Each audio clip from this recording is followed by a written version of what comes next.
Well, good morning to you.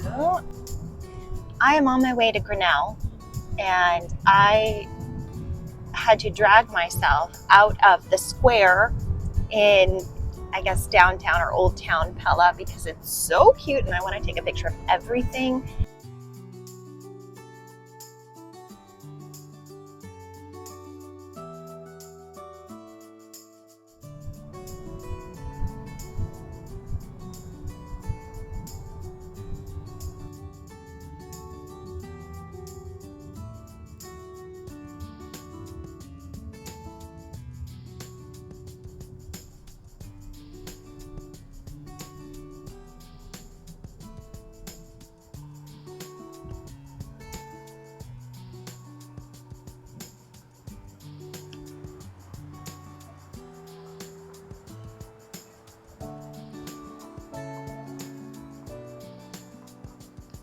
I just asked one of the locals, when does Grinnell come to life?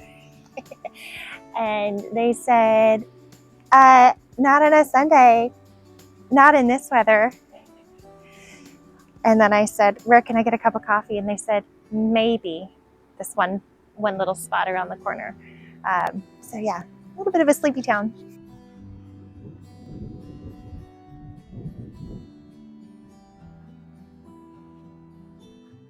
So now we're at 3rd.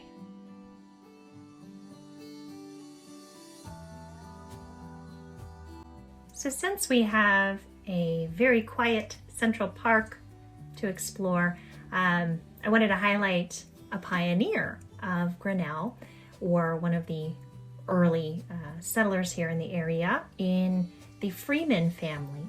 Her name was Martha, and she is special to me because Martha ends up running away with an Englishman in 1864. The two of them head west, and they end up being involved in or victims of the Platte River raids in Wyoming.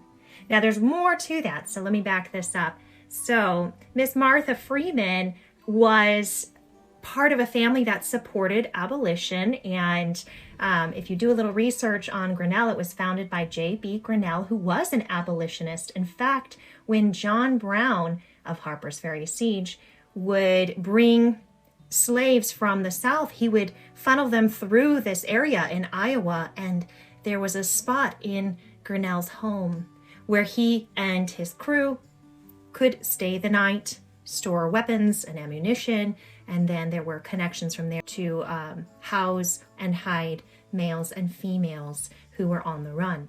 So remember, John Brown has been here. Also, when John Brown came by, no one really hid him. No one really was like, hey, John, you're actually a fugitive and you're going to get in trouble. No, they just supported him. He came, he went, he did his thing. They all kind of knew. And I don't think people would have given him up, even if the cops were in town. That's just my opinion on how the people were in this sleepy little town. So anyways, Martha's father was a known abolitionist supporter as well. And perhaps at some point in the 50s, maybe he met John. And maybe he was part of the team that helped conceal and support the Underground Railroad activities here in Grinnell. All right, so down to his daughter, Martha. Martha found herself infatuated with an English immigrant who had come into town to fill up a wagon with supplies for a mining outfit way up in Montana on Grasshopper Creek. His name was Isaac Roe.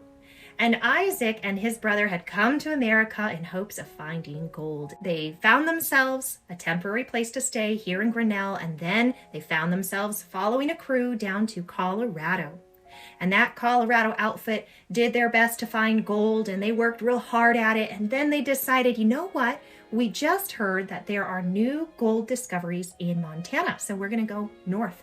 So Isaac's brother William went north with that crew, and they were part of the team that discovered Grasshopper Creek, or Bannock in Montana as it's known now. And he sent his little brother Isaac back east to Grinnell because they were going to need to restock. They need some new tools. They're going to need new stores of food, a lot more coffee, you know. So Isaac went back to Grinnell and he bought everything he possibly could, and he was getting ready to go and strike it rich. Well, within 3 weeks, he had himself a new bride. Now, Miss Martha Freeman Roe, she wrote to her sister and she said, "Ah, I have found my man." And she and he hitched up in that wagon and honeymooned their way west. And they happened to run into the family of John Brown, who at this point in 1864 were actually the refugee family of John Brown after he'd been hung after the Harper's Ferry siege.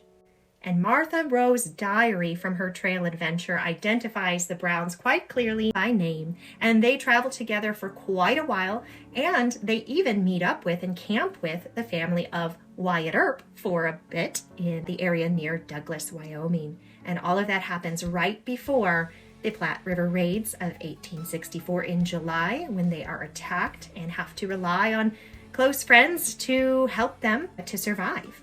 The Roes and the Browns stay somewhat attached or close enough to each other almost all the way into Idaho. Once Martha and her husband Isaac got to Grasshopper Creek or Bannock, Montana, he and his brother ended up having one of the busiest empires in the very small gold mining town.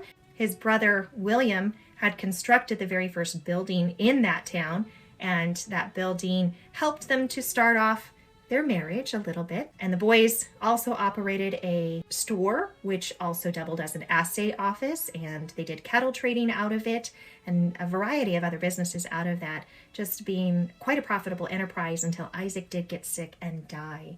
And Martha became perhaps one of the wealthiest women in Grasshopper Creek.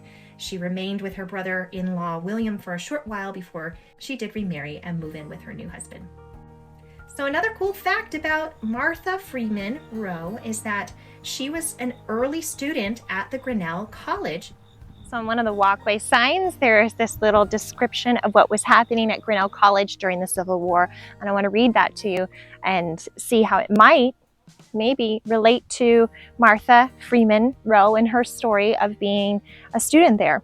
So it says that when the Civil War broke out in 1861, almost all male students and many of the male faculty members volunteered to serve.